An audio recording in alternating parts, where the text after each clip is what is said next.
Hi, welcome back everyone.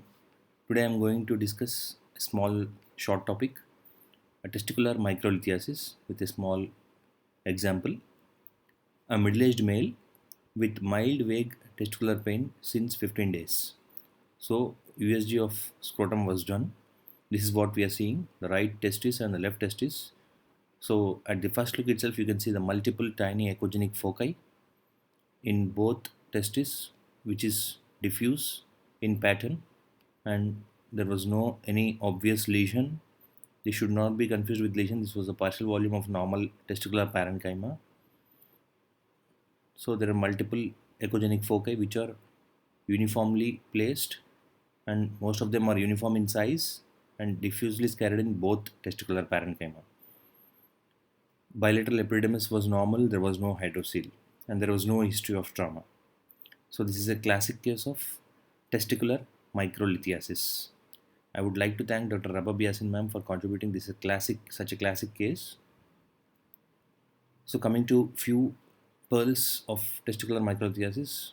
So how do you define is more than 5 microcalcifications in a single testis which are uniform sized, and most of the size ranges from 1 to 3 mm.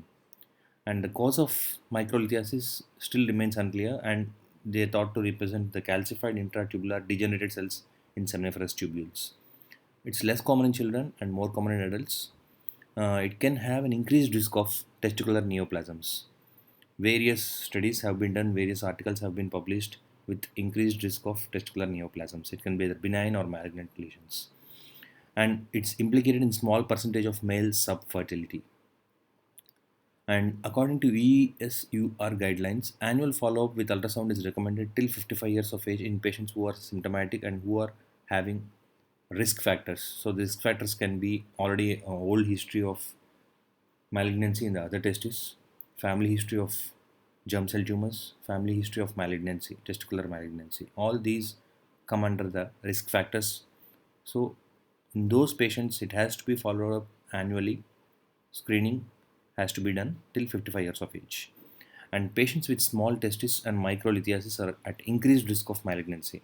So these are the few pearls of testicular microlithiasis. This is one classic case which was published in one of the articles, a germ cell tumor in adolescent with extensive testicular micro. You can see the extensive testicular microlithiasis, and you can see a lesion which was proven to be a germ cell tumor. Thank you everyone.